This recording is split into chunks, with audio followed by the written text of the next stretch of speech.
So let me talk you through our blood lab analysis.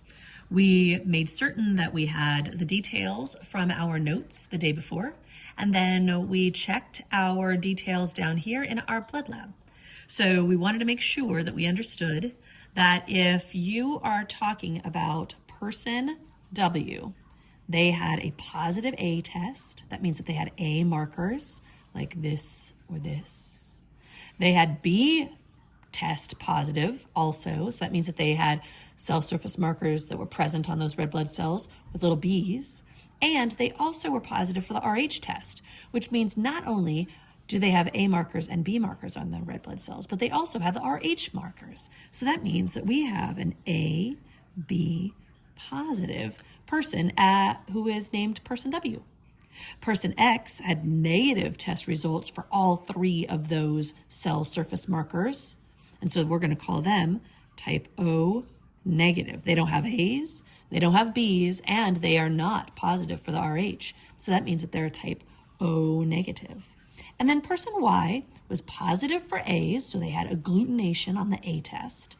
There was no reaction in the B test, so that means they have A markers, they do not have B markers. So that means that they must be type A blood. And that they were also positive for Rh, so that's a type A positive person. Remember, the circled data points here were when we saw clotting or agglutination, and we crossed them out if there was no reaction or no agglutination. So that indicates what cell surface markers, or lack thereof, were on the red blood cells. So then we took this information and we took a look at a practice problem that we had already done before, but we picked up a new worksheet, a sheet that said blood type and inheritance problems, and we flipped it over. We did some funny drawings, so let me explain. We drew a big, maybe Big Hero 6 type of Baymax creature, and we called them person W, person X, and person Y. And then we made sure that we understood that the red blood cells in person W had both A and B markers. We're going to forget about the positives and negatives for right now. They had A and B markers. The person X person didn't have any A or B markers, so they have type O blood. And then the person Y over here only had the A markers. So we put our markers, or our cell surface markers, on each of our individuals. And then we talked about what kind of blood could person W get. In your immune system, as a part of your everyday keep yourself healthy, you have these very specialized white blood cells. One of them in particular is called a macrophage, M-A-C-R-O-P-H-A-G-E. A macrophage is a big eater that cruises around the body in the lymphatic system and in the circulatory system and in some of your tissues, cruising around and eating things it doesn't recognize.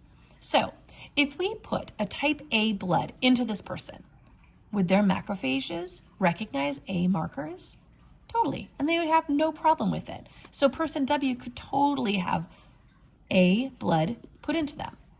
Person W also could have a donation of B blood because they're familiar, their white blood cells already know what a B looks like, so they don't have to worry about it.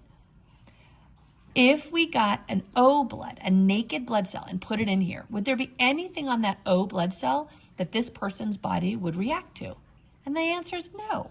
This individual has no A or B antibodies. So they're not going to react, which means person W could receive blood that is type A, that is type B, and that is type AB. So they could get donations from anybody. Let's go talk about person X. Person X is a type O blood, and they're O negative as well. So they don't have any A's and any B's. This means that their body cruises around, and if it did find an A cell surface marker or a B cell surface marker, it would attack it. Because these are antibodies, your immune system is looking for those A markers, and it would make antibodies against A and against B. So if person X got a donation from person W, their blood would totally clot. Their immune system would attack all those A's and B's and cause agglutination, and that would kill poor person X. So person X, who is type O, can only get blood from other people that are type O because they would attack any A's and any B's. Let's take a look at person Y.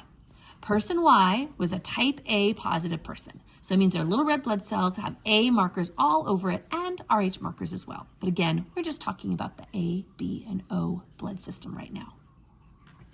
Person A, their immune system knows exactly what an A marker looks like. So they could get blood from an A person, that'd be great, but they could not get blood from a B person. That would cause their immune system to attack it with their anti-B antibodies. So that means that type A, person Y, could get a donation from other people that are type A. They could totally get a donation from these naked red blood cells. There's nothing to attack, so they could get a donation from type O, but they could not get a donation from a type B person or a type AB person.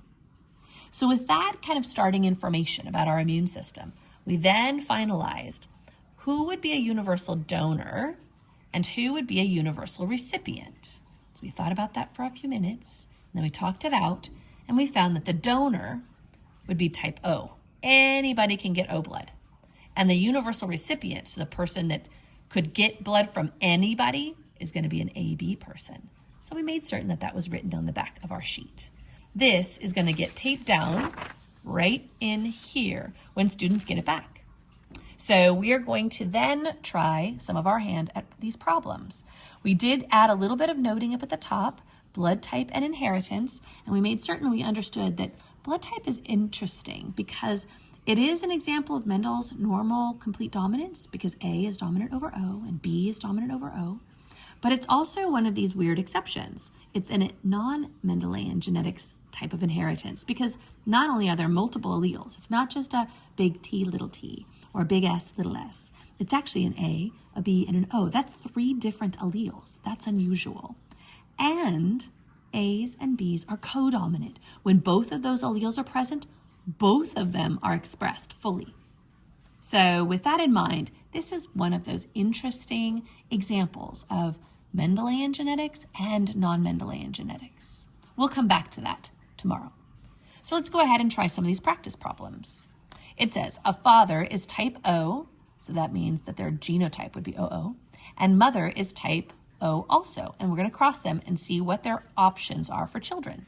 So if both parents are type O, that means both parents' genotypes are OO. So the only alleles in this entire gene pool are O's. So that means that we have 100% chance of having an O baby and 0% chances of having A babies, B babies, or AB babies. Let's try number 2. Number 2, it says the father is type A. We don't know if he's AA or AO, homozygous. Mother is type B, BB or BO, homozygous. So let's see. To figure out whether it would be AA or AO, they had to tell us homozygous, which means dad's alleles are the same. So that is why we circled big A, big A. Could not be, this father could not be AO because that would be heterozygous. And mom, who's either big B, or big BO, because she was type B, she's homozygous as well. So then we're going to circle big B, big B. We put those genotypes on our Punnett square. If you wanted to put the B's across the top and the A's on the side, it would make no difference at all. Make all those possible offspring, and it looks like the only offspring that these 2 parents could make would be AB babies. So 100% chance of having AB babies and 0% chance of having the other 3 phenotypes.